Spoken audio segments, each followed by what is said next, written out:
তো ফোড়নের জন্য এখানে নিয়ে নিচ্ছি তেজপাতা, দুটো শুকনো লঙ্কা, আর এখানে আছে পাঁচ। এটা হচ্ছে মাংসের ফোড়ন।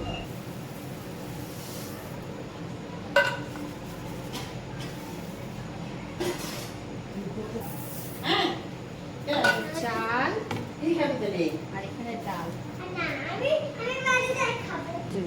এটা হচ্ছে গোবিন্দভোগ চাল, গোবিন্দভোগ চাল, আর এটা হচ্ছে সোনামুগের ডাল, সোনামুগের ডালটা। গুড ইভিনিং ফ্রেন্ডস, তো আজকে আমি বানাচ্ছি খিচুড়ি। তো চলো দেখতে থাকো, রেসিপিটা তোমাদের সাথে শেয়ার করছি, তোমরা দেখতে থাকো কীরকম হয়েছে খিচুড়িটা।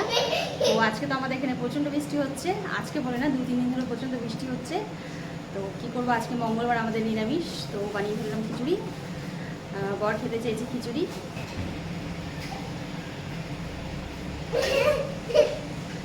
খিচুড়ি প্লেট দেবো।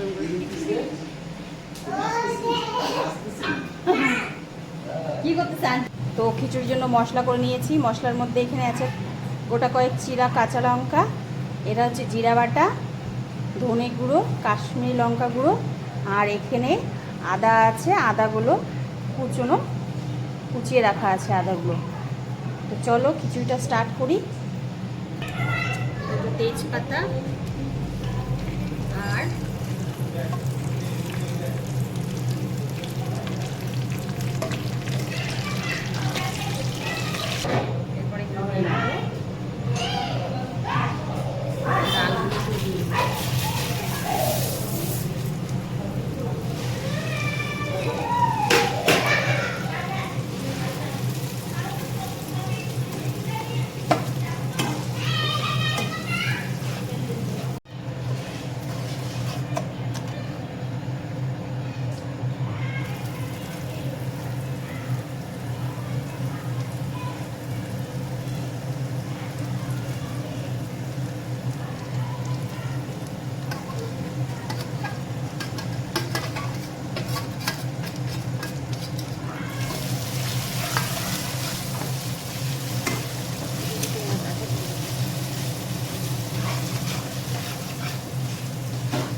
এরপরে দিয়ে দেবো টমেটো।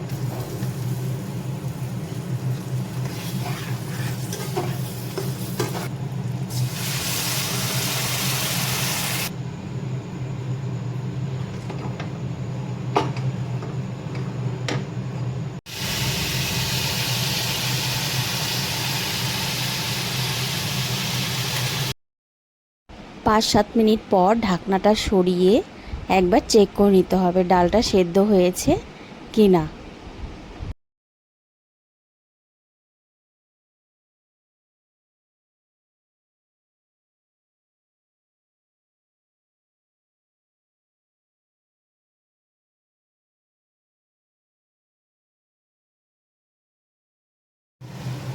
তো এখানে আমি দিয়ে দেবো গোবিন্দভোগ চাল। চালটা আমি না ধুয়েই দিচ্ছি, কারণ এটা ভোগ চাল, ভালো করে ঝেড়ে নিয়েছি, ঝেড়ে বেছে। এটা না ধুয়ে দিলে সেন্টটা খুব ভালো হয়, ধুলে পরে সেন্ট চলে যায়।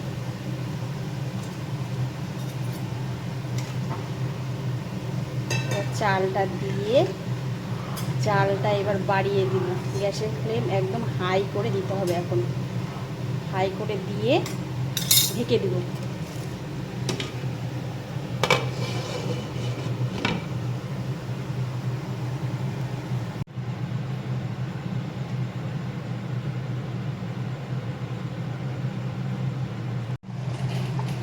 এরপরে দিয়ে দেবো চিনি।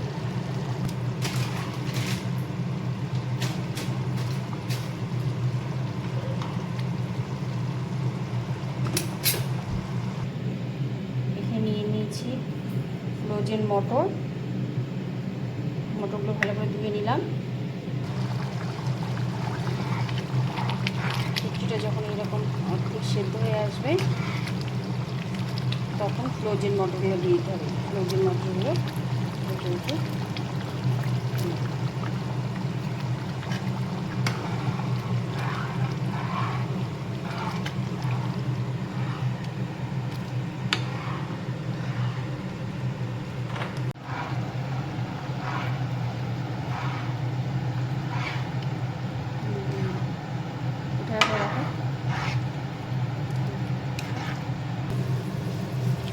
তো এখন দিয়ে দিব গরম মশলা,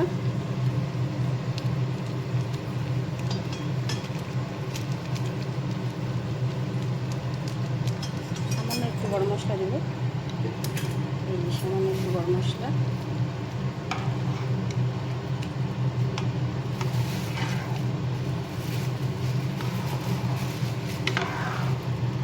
নিরামিষ দিনে এরকম খিচুড়ি বানিয়ে খাও, দিনটা মনে হবে না যে নিরামিষ, তাই না?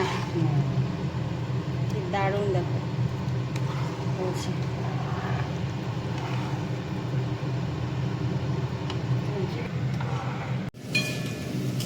চলো এখন দিয়ে দিচ্ছি ঘিটা খিচুড়িতে।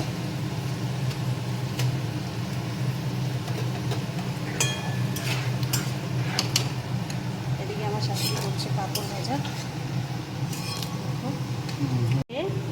এদিকে আমার শাশুড়ি বানিয়েছে আলু ভাজা, নিরামিষ আলু ভাজা। এখানে কালো জিরে কাঁচা লঙ্কা দিয়ে আলু ভাজাটা করেছে।